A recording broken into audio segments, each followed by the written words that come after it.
Olá, pessoal. Esse é o vídeo do estudo das mensagens dos mentores. Nós estamos estudando a mensagem número 74, que foi ditada pelo mentor Oikenaz sobre regeneração interna, mundo de regeneração e mundo interno de regeneração. Nessa segunda parte, ele começa a desenvolver um pouco mais, que na primeira parte ele falou muito sobre como a gente acaba se enrolando nas energias negativas, no dia a dia, no materialismo. E agora ele começa a descrever como vai ser a saída sobre isso.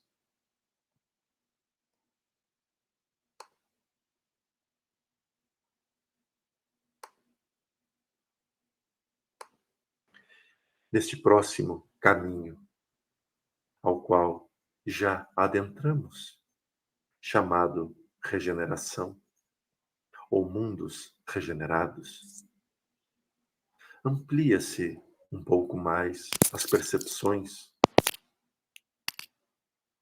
da mente, do espírito, mas acima de tudo, das percepções físicas que permanecerão nas roupagens ainda existentes neste estágio da vida.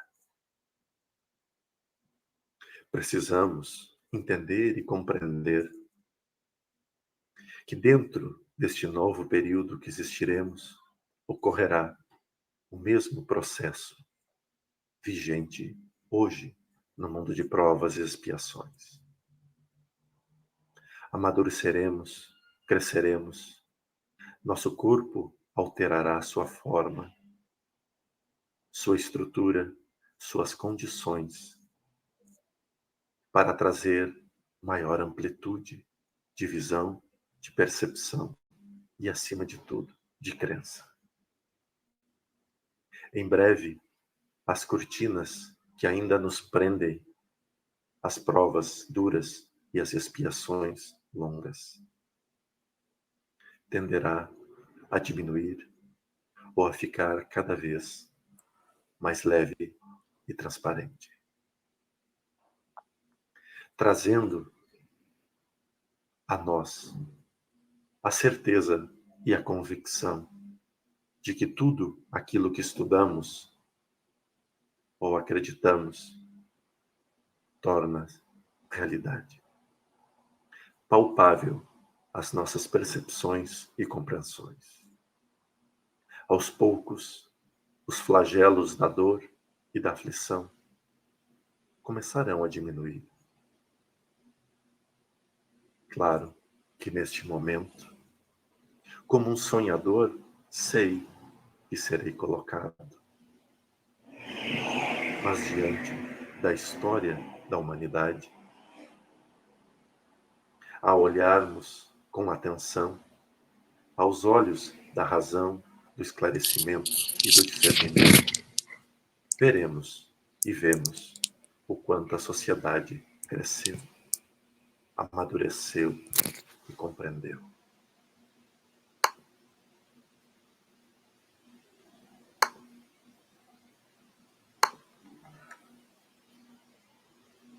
Muito bem. Palavra livre entre a gente, então. Eu voto no Robson para começar. Eu vou começar falando o seguinte: esse trecho, né, ele me toca muito porque é um retorno a várias instruções que o Oikenaz já deu sobre o nosso papel enquanto co-criador, como vibrador energético que leva à transformação, em vez de esperar a transformação externa acontecer para eu mudar minha posição, né? Então esse é um assunto que é muito caro, não só ao Ekenaz, mas aos outros mentores também, porque sempre eles estão retornando a esse ponto, né? O quanto nós deixamos o nosso poder criador se deteriorar, se contaminar, e acabamos criando dificuldades, acabamos criando dores, doenças, conflitos, vinganças, né? Então, a gente utiliza esse poder para criar essas coisas todas que são pesadas para nós mesmos, esquecendo que esse mesmo poder, se for direcionado para a transformação, primeiro minha, em vez de eu ficar cobrando a mudança do mundo, né? vai ser a minha força alimentadora e co-criadora, sendo a modificação, sendo a luz interna que ilumina o lado de fora, né? Então, isso é sempre recorrente e esse ponto ele é muito motivador, é muito consolador, né? Da gente pensar que a gente tem essa força e que a gente pode transformar nós mesmos e a quem está em volta da gente de uma forma tão bela, né? De uma forma tão pura.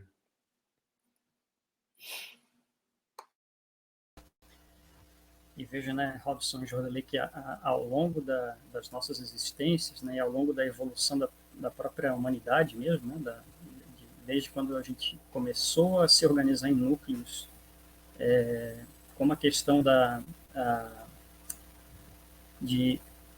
do conhecimento, né, daquilo que a gente vai aprendendo ao longo das existências, ele é importante, né? Ele traz um trechinho aqui, ó, que me chamou bastante atenção.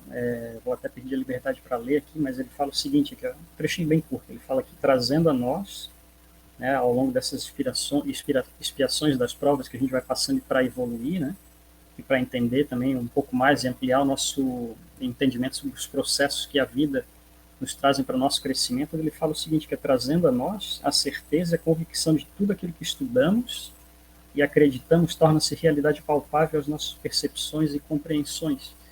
Então, olha como é interessante, né, esse aspecto do estudo, né, e entendo que, assim, à medida que a gente vai evoluindo, né, em tudo que a gente vai buscando dentro da espiritualidade, ou seja, dentro da vida também, a gente vai ampliando essa nossa capacidade de entender, né, as vivências, os processos que se dão. Então, a gente vai expandindo a nossa consciência e, consequentemente, expandindo ela, a gente vai talvez inspirando as pessoas a serem melhores, a gente vai expandindo, ajudando a expandir as outras consciências que estão, vamos dizer assim, um pouquinho mais atrasadas, né?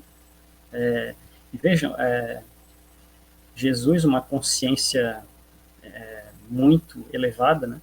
Veio ao mundo e assim como outros mestres aí, né? Próprio Francisco de Assis, vamos falar do Gandhi, vamos falar de outros seres aí iluminados que vieram também com essa missão de inspirar-nos a sermos pessoas melhores, né? Então, desde sempre existiram esses seres, né? E talvez agora o convite seja esse, de nós fazermos a nossa parte, né? Talvez nos iluminarmos um pouquinho mais e, tendo essa iluminação, a gente tem a capacidade de levar essa luz ou esse conhecimento para as outras pessoas que ainda estão, né, caminhando lá atrás um pouco, atrás um pouco comparado a nós, né? Comparado às pessoas que estão mais adiantadas na evolução. Então, na estudo, e através dele a gente vai adquirindo sabedoria e vai possibilitando que a gente seja mais efetivo, né, naquilo que a gente está buscando e naquilo que a gente pode levar para as pessoas de bom também.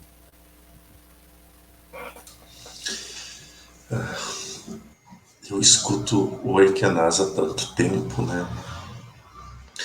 E o que me impressiona é sempre o olhar otimista, né? O olhar apaziguador que ele tem diante dos conflitos internos e externos que nós vivemos.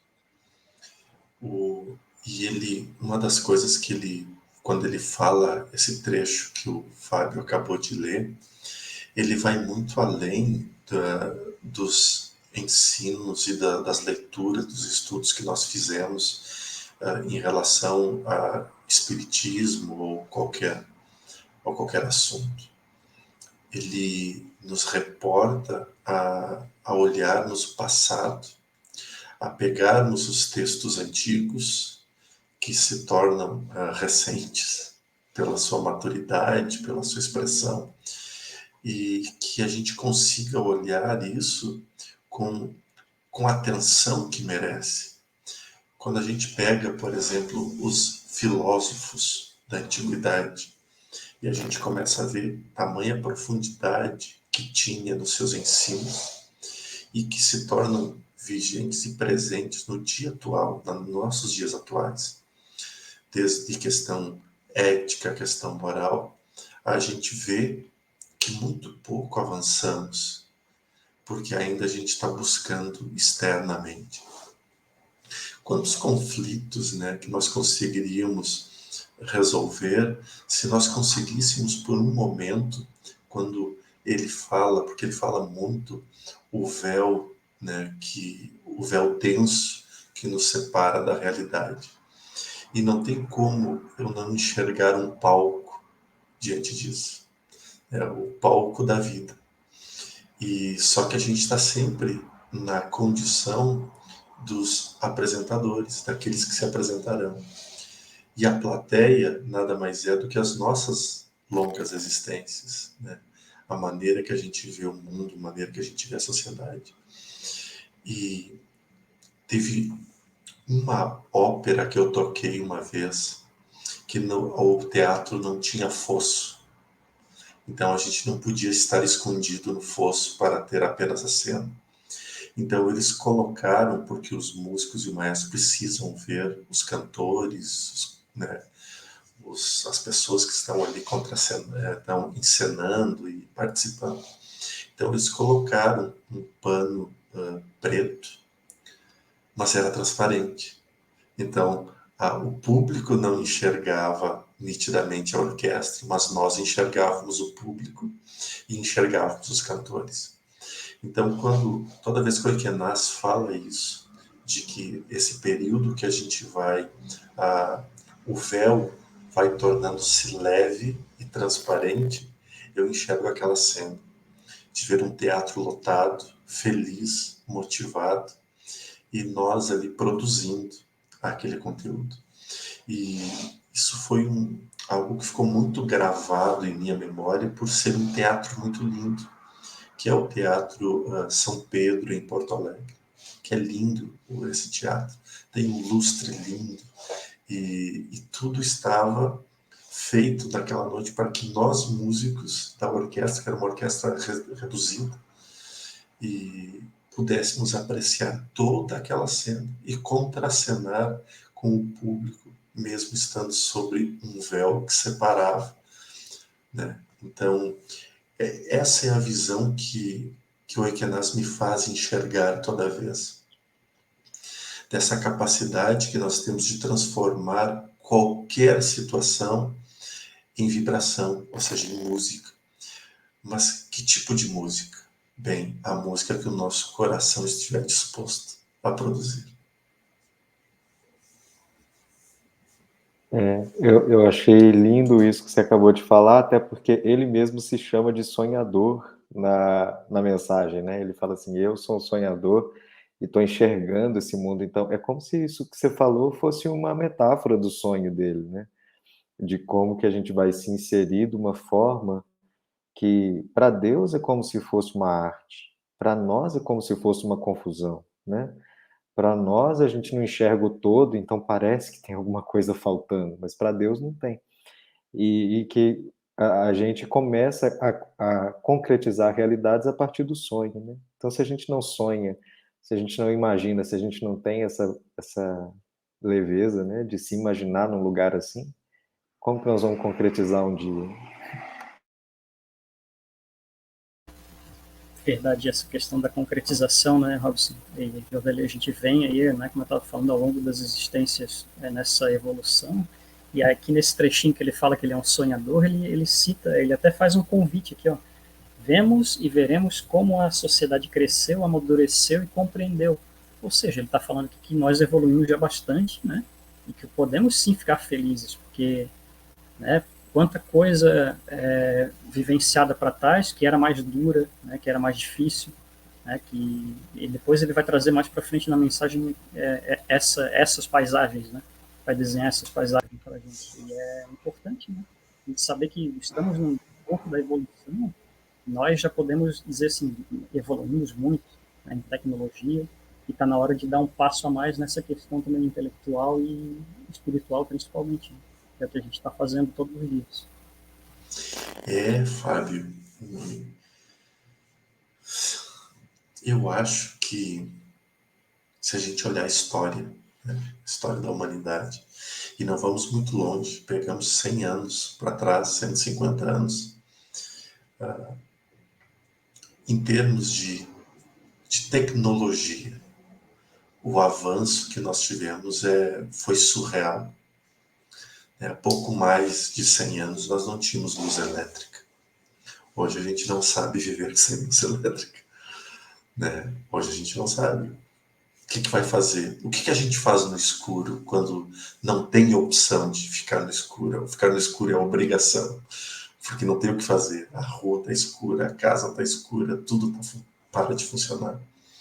Né? E isso a gente vive há pouco mais de 100 anos. Isso na história não é nada. Agora, e a luz da nossa consciência? Há 400 anos atrás, ou nós éramos mortos ou nós matávamos. Qualquer mente que tentasse sair da caixa, né, que politicamente nós estávamos inseridos. Hoje, a gente tem uma liberdade maior para sair da caixa, né, para botar a cabeça para fora e respirar. Mas agora a gente enfrenta um outro obstáculo, que é a nossa descrença. Porque agora tem tanta informação que a gente se torna descrente. Mas esses são os processos, e esses são os amadurecimentos que a espiritualidade nos fala. E quando eles dizem que nós estamos avançados, evoluídos, eles estão se referindo a esse hiato de tempo que nós temos entre as reencarnações e entre as vidas aqui. Mas veja que Divaldo há pouco tempo atrás, ele comentou, né, que nós vivíamos no auge da nossa evolução espiritual. Então, isso vem em comum acordo. E realmente, em relação ao que nós fomos, a gente está no ponto mais evoluído que já estivemos. Muito bem. Cenas dos próximos capítulos. Na próximo trecho, igual o Fábio falou, ele vai desenvolver isso bastante. Então a gente volta daqui a pouco com a continuação dessa história.